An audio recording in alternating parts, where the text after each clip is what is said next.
Hey, Wandale21 here. I just realized this will be my first vlog with the Note 9 that I have. I can say the front-facing camera does look a way lot better. It's not auto-focusing as much as the other one was. Just want to bring up a quickie. I just did a vlog about the basically a point of view driving. My glasses are crooked. Is it because of the... Am I just holding my head crooked?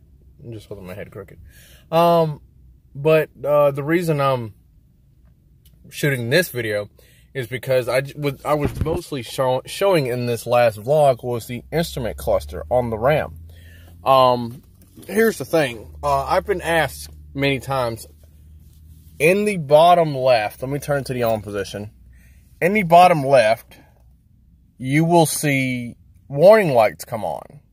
And I'll start the truck now and show you. I love how, okay, it does say start the engine, but I'll start this and it'll show warning lights and I'll explain what those are. All right, you had, let's see.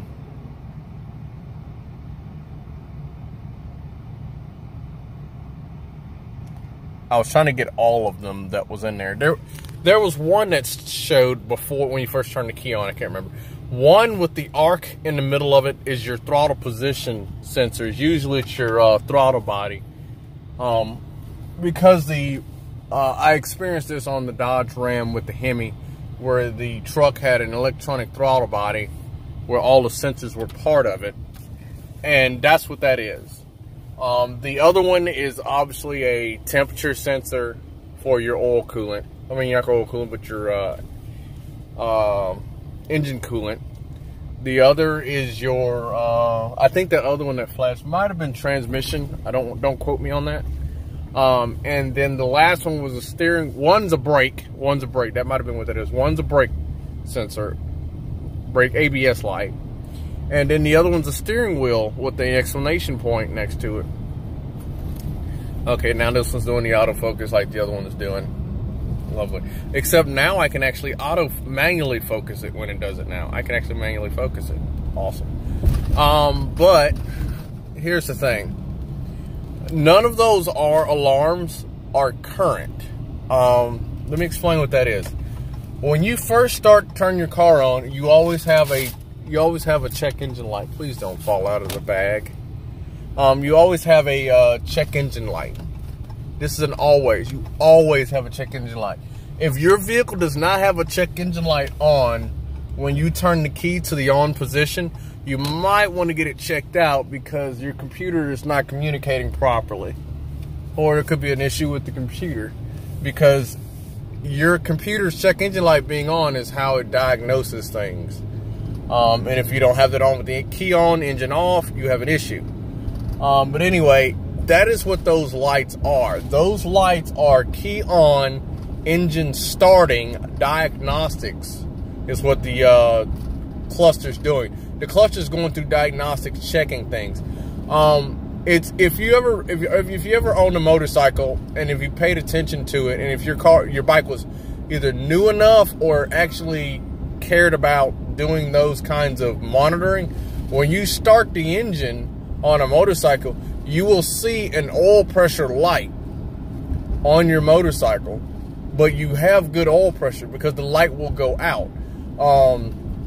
Some cars will do this as well when they're doing their diagnostics. When you start the car up, it's checking to see if everything's good.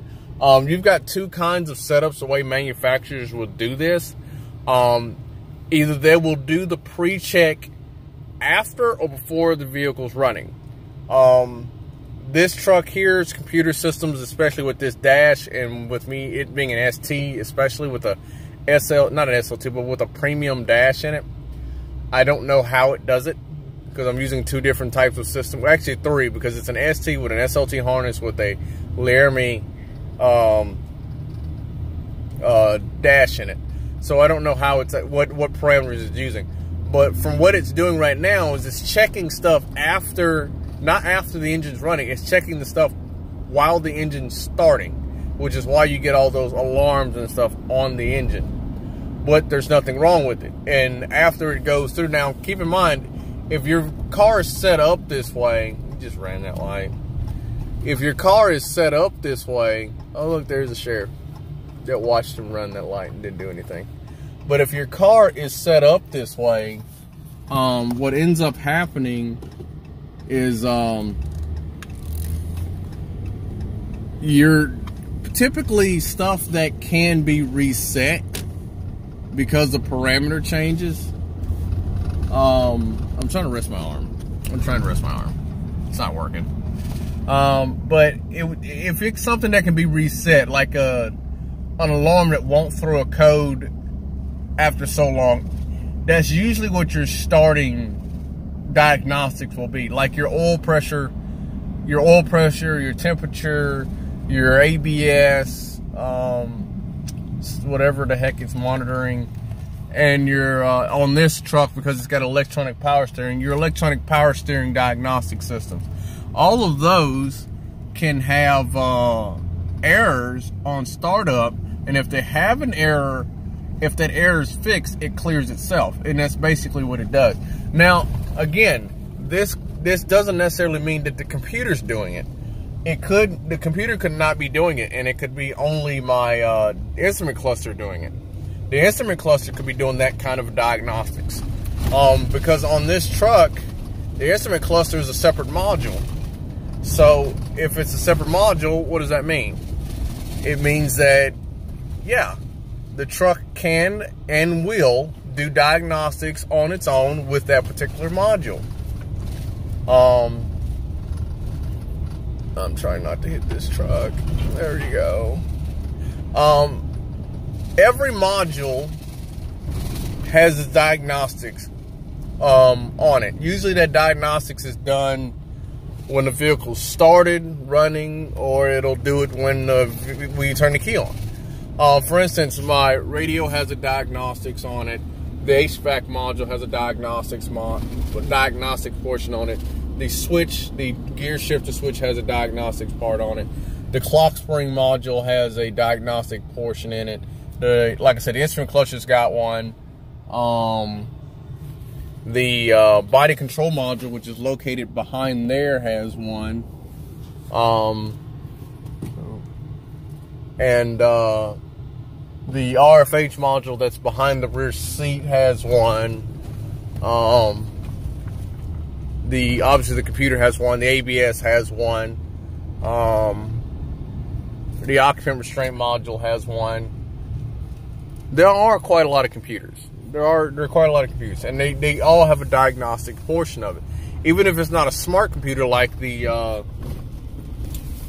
I want to say this isn't a smart computer or a smart board or system or module, but it technically is. It communicates with the transmission, obviously the transmission control module as well, but it communicates with the transmission, the PCM, and the instrument cluster, and the ignition switch. All right, it's in drive, foot's on the brake, key off. Shift to park, auto drive, correction. It's now shifting to park on its own. I can get off the brake. I'm going to put the handbrake. Well, off the brake. The truck did a deeper rock than what it normally would do. We're sitting in place. I'm going to put the handbrake on because that's what I always do. Start engine. Now, here's the thing. If you make it autocorrect, you cannot take your key out. You can't do that. You have to turn it to the start position. To the run position. Turn it back off to be able to take your key out.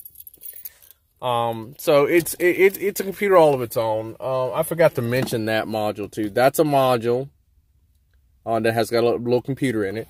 There are modules inside of your door. There's a module here, and there's a module in the passenger door as well, that control the doors. That one module in the driver's door, even though it says driver's door, also commands the rear windows, rear speakers, and rear and everything else. I don't have one, but that one's technically got a module in it as well. But it's the module that's in that doesn't really get a diagnostics on it. So what can you do? This is also a module. I don't think it's got a diagnostics on it though. Because these are momentary buttons. These are momentary buttons because I'm pushing that. These are These are momentary buttons. And the reason I say these are momentary buttons because that button, all it does is change modulation. That's it. Or it might be a latching pulse. I don't know. I haven't really cared to look. If your scan tool has it, it'll actually show you. Stay open, for God's sake. There you go. Your scan module will tell you in your scan tool if that output is a pulse or whatever it is, depending on your thing. But as I promised in the other video, hold on, let me get this stretch out. Ugh. In the other video, I was going to show you the bike. I guess I'll show you in this one as well since I've made it home. This is what the bike looks like right now. I've added the, this is a new headlight, so it's still got some of the plastic written on it. It's a really cheap Chinese headlight that I gotta reach back there and find that plug to put back in there, to plug this back in. These are my running lights. This bike came with running lights, but I never had any lights to do running lights with. So these are the running lights. My signal lights work, the headlights work. I added my visor, which I added to it because I wanted a windshield with this bike.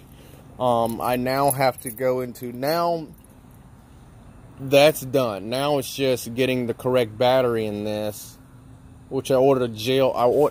Did I order a gel battery? No, I ordered a AGM battery. I ordered an AGM battery instead of a standard acid.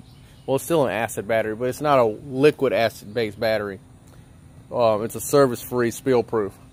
I ordered one of those. Now it's just, when that gets in, it's now cosmetic stuff. To be honest with you, it's always been cosmetic stuff. It's never actually been anything majorly wrong with the motorcycle. Now it's just getting a gas tank, cleaning up some of the brackets. Oh my God, I can still. Oh wait, I zip tied that relay off to the side. Never mind. Engine covers. Yeah, just making sure. Engine covers, gas tank, replacing the signal lights in the rear, pulling. I don't know if I'll pull it off or not, or I have to paint the side. I have to paint these. I have to paint these because right now they're different colors. I think they might actually be the same color. No, one's black and one's blue.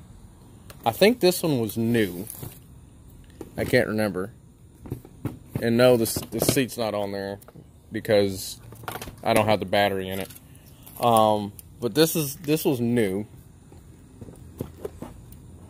Yeah, this was new. That's a brand new side, and this was a used side, as you can tell. Those have to get painted.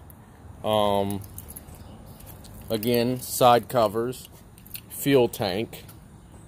And that's pretty much, well, I do need to get another instrument cluster, but right now the tank is going to cost roughly about $300 or something like that.